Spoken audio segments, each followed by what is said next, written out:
At its peak, America's crime databases counted nearly 800 active serial killers in a single decade. By the 2010s, barely 100. So where did they go? And are we sure they really disappeared? During the 1970s and 1980s, fear spread faster than facts. Across the United States, dozens of serial murder investigations unfolded at the same time. Some offenders remained unidentified for years, while communities struggled to understand what was happening. Criminologists observed that the number of identified serial murder cases rose dramatically during the late 20th century. By the 1990s, however, that trend began to reverse. Today, almost every movement leaves a trace. Cameras watch intersections. Phones record locations. DNA can identify someone decades after a crime.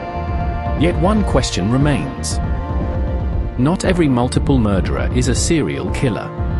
In criminology, the term generally refers to an offender who commits multiple murders across separate events, with time between them. That distinction matters because serial offenders often behave differently from mass killers or spree killers. To understand why serial killers appeared more common decades ago, we need to understand the world they lived in. Police departments worked with paper files. Information traveled slowly. Many jurisdictions struggled to share evidence. An offender could cross state lines and effectively disappear from one investigation.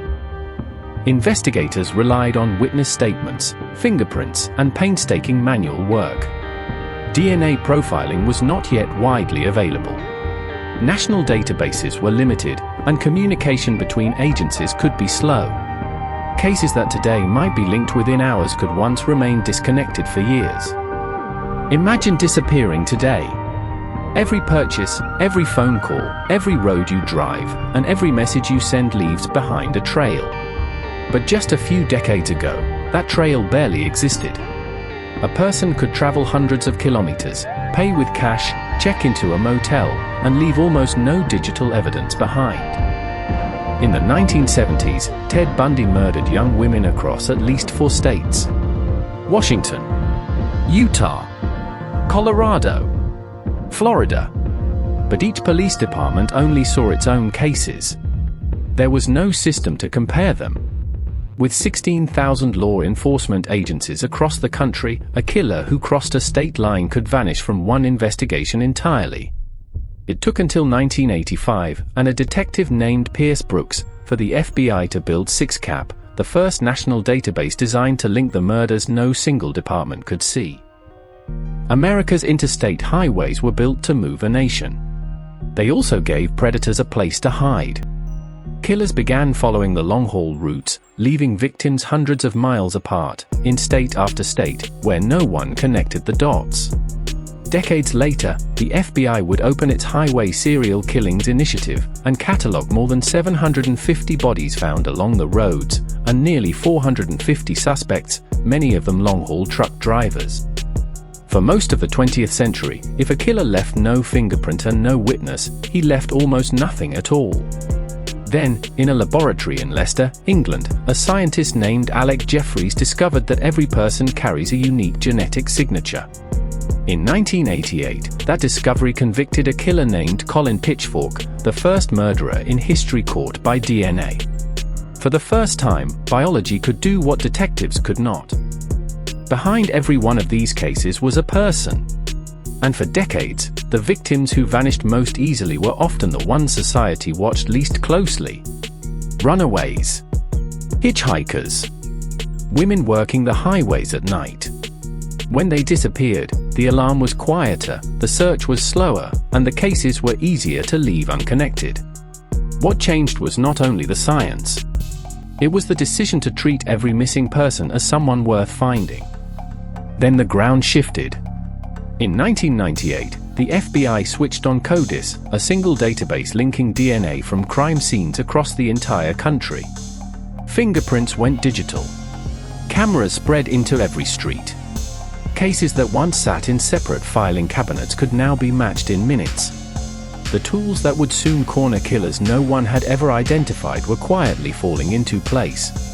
The age of the anonymous predator was ending. For 40 years, one of America's most prolific killers stayed a ghost. 13 murders across California, and not a single name. Investigators had his DNA, but no database ever matched it. Then, in 2018, a cold case investigator named Paul Holes tried something new.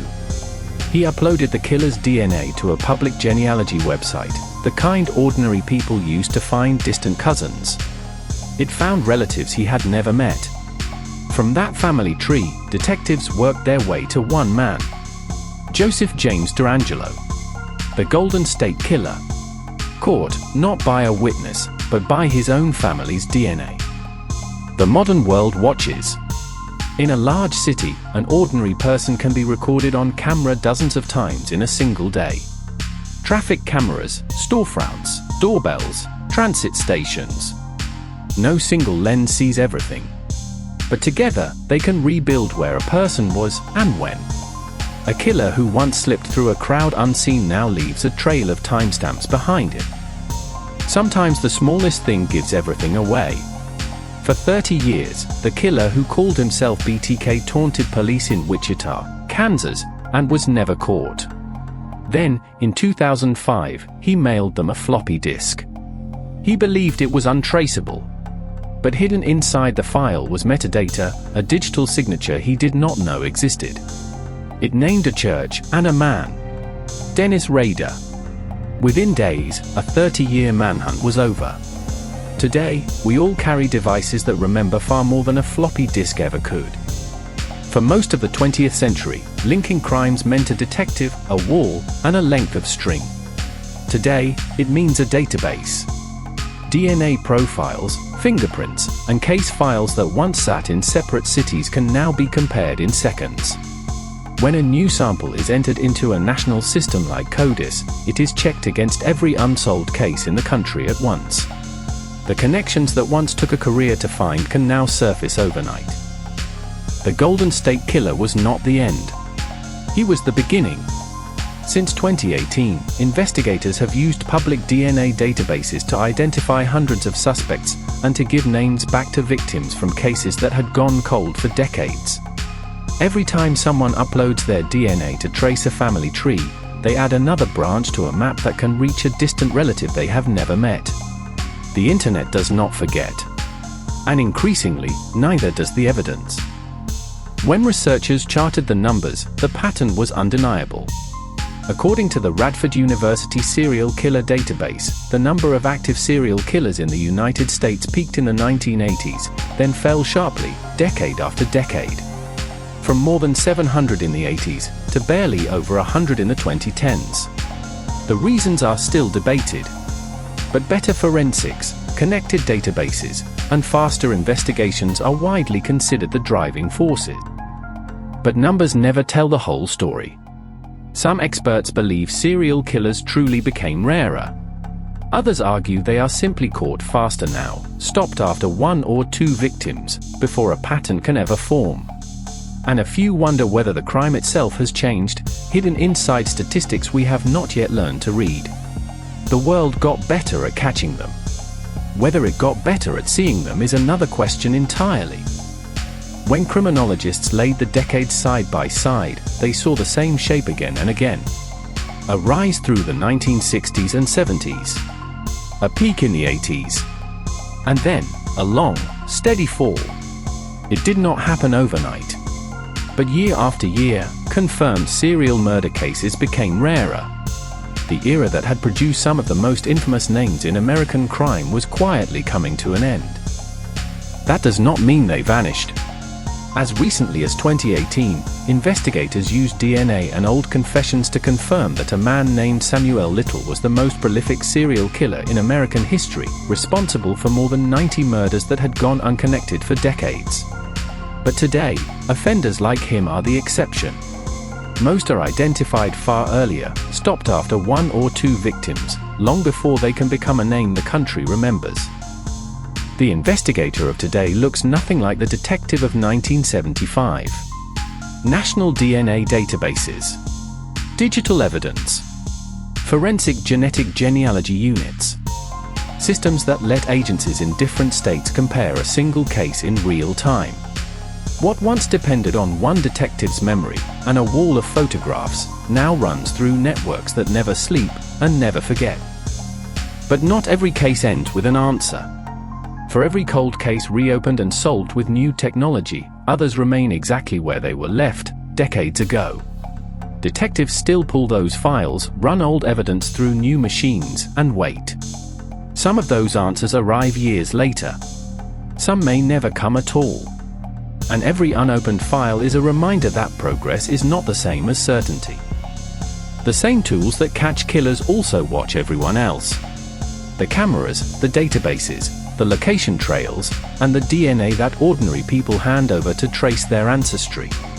Each one makes a killer easier to find. And each one makes anonymity, for all of us, a little harder to keep. Where that line should sit, between safety and privacy, is a question societies are still learning how.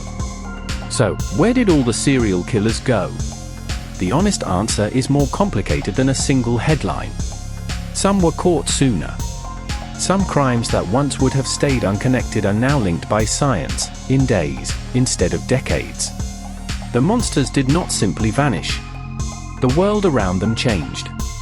Every camera, every DNA profile, every digital footprint, each one made disappearing a little harder. And that, perhaps, is one mystery we can be grateful to have solved. At least, in part.